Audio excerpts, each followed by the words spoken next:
l'un des tubercules les plus cultivés. Elle constitue le deuxième produit vivrier après le maïs. Sa consommation fait partie des habitudes culinaires des peuples du centre et du nord du pays. Depuis des lustres, plusieurs localités sont restées attachées à la tradition ancestrale. La sortie de la nouvelle igname fait office de rituel. La première récolte est offerte aux divinités avant que le commun des mortels ne commence par en consommer. Pendant que certaines personnes attendent l'organisation des cérémonies ou sacrifices indiqués à cet effet avant d'en consommer, d'autres préfèrent passer à l'acte.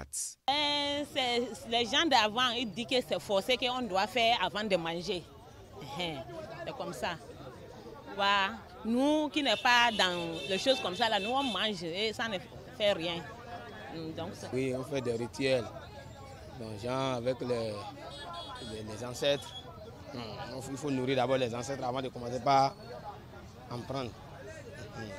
Le rituel de l'igname consiste à préserver non seulement les valeurs culturelles et cultuelles, mais aussi à consacrer la sortie de la nouvelle igname qui est placée sous le signe d'une reconnaissance aux divinités, lesquelles divinités favorisent l'abondance des récoltes.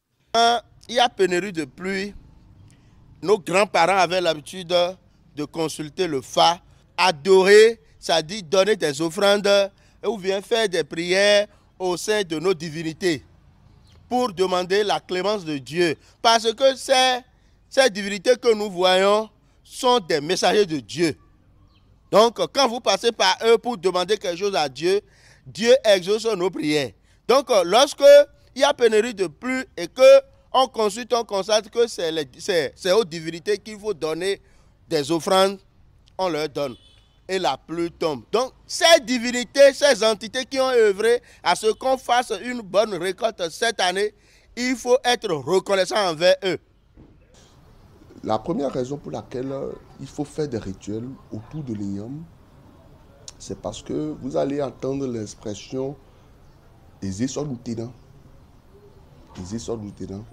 Parce que quand l'igname sort, elle a des effets qui tombent. Parce qu'elle sort avec des types de maladies. Une tubercule différente et qui a plusieurs rituels, plusieurs cérémonies à faire avant la consommation. Parce que l'igname est différente des autres tubercules.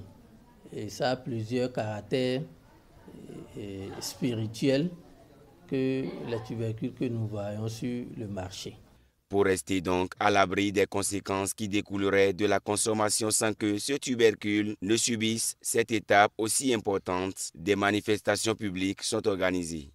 Donc l'igname est pilé en public, accompagné de certains rythmes traditionnels, d'accord, afin que ces personnes qui mettent de côté, qui ne taillent pas d'importance à ce rituel-là, ne succombent pas aux effets de cela. Parce que mettre un igname dans un mortier et le piler, c'est sacré.